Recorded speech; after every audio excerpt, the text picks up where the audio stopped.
पूर्व वक्ताओं की बात को आगे बढ़ाते हुए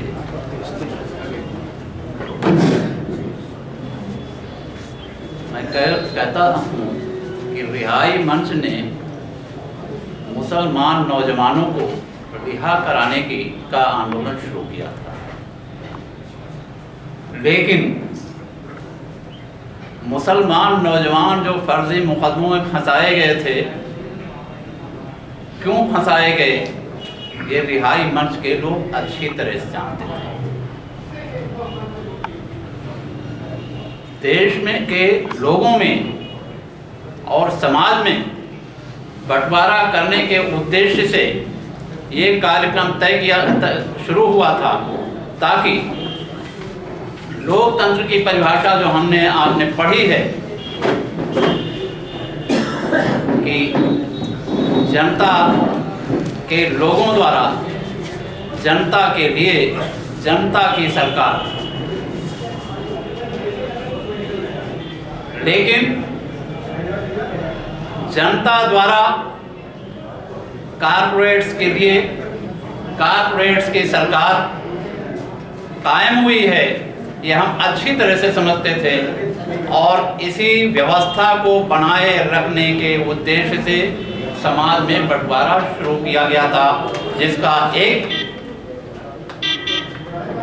आइटम ये भी था कि मुसलमान नौजवानों को अगर दहशतगर्दी के मामले में बंद किया जाएगा तो दूसरा समाज मुसलमानों को दहशतगर्द आतंकवादी समझ करके उनसे दूरी बनाएगा, और इस तरह से समाज में बंटवारा होगा और जनता द्वारा कारपोरेट के लिए कारपोरेट की सरकार बरकरार रहेगी।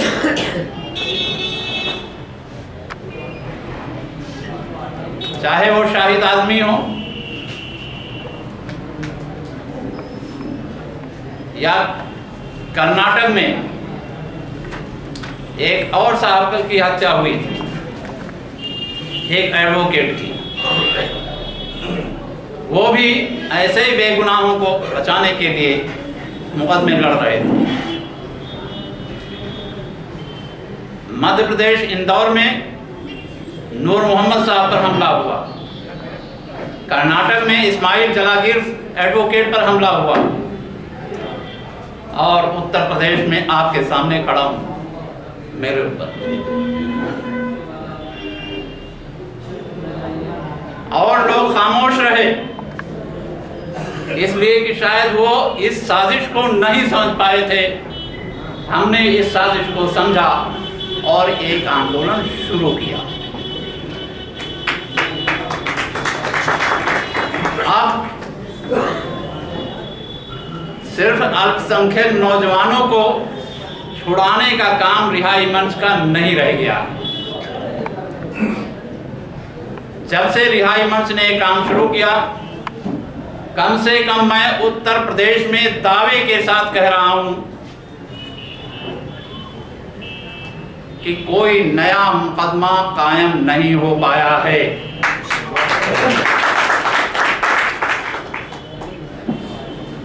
लेकिन जब ये सरकार नई आई है, मोदी की सरकार,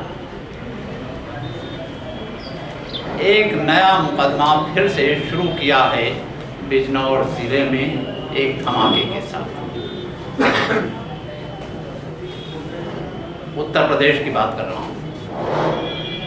देश के अनेक हिस्सों में तो ये चल रहा है, इसलिए कि वहां रिहाई मंच का काम नहीं है, लेकिन उत्तर प्रदेश में रिहाई मंच कामयाब रहा। और बिजनौर जिले में जो धमाका हुआ है, जो ब्लास्ट हुआ है, उस पर भी रिहाई मंच के लोगों की नज़र है। और हम ये हमेशा कहते रहे हैं कि जो भी ब्लास्ट हुए हैं, वो उन ब्लास्ट में जो मुलजिम बनाए गए हैं, वे ब्लास्ट उनके द्वारा किए ही नहीं गए।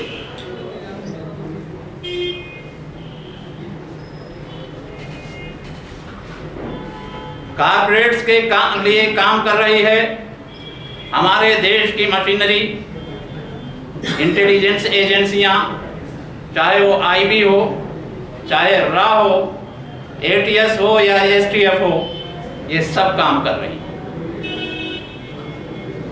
सारे ब्लास्ट इन्हीं के लोग करवाते हैं, खुद करते हों या संघ के द्वारा करवाते हों, लेकिन सारे ब्लास्ट इन्हीं लोगों ने कराए हैं और किए हैं।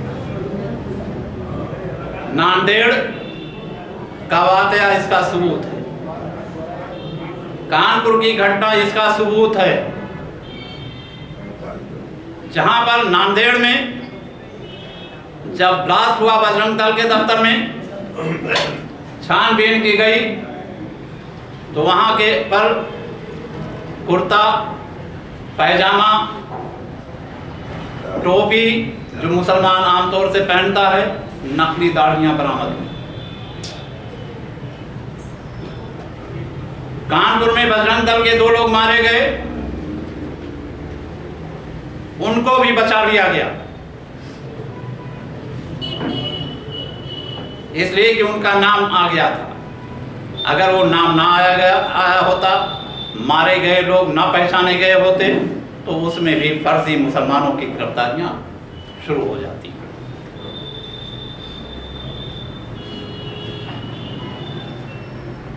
ये देश के लोगों में आपसी बंटवारा ना हो, और जैसा कि आनंद स्वरूप साहब ने कहा है, कारपोरेट्स ही इस देश की सरकार को चला रहे हैं, चाहे जो सरकार हो, चाहे कांग्रेस की हो, चाहे बीजेपी की हो और किसी पार्टी की हो,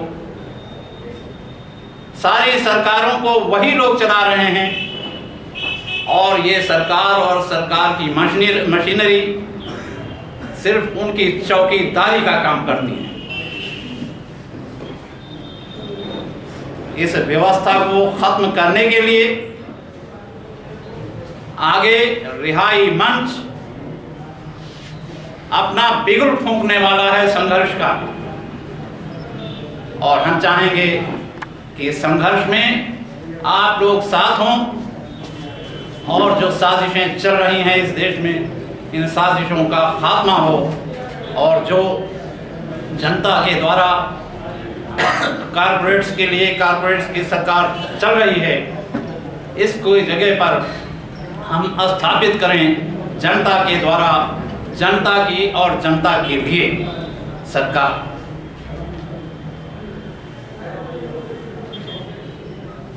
इसी उम्मीद के साथ कि आप सब लोग हमारी इस मुहिम में साथ रहेंगे, साथ ही नहीं रहेंगे, बढ़ चढ़ करके हमसे आगे रहेंगे, इन उम्मीदों के साथ हम आपसे विदा लेते हैं।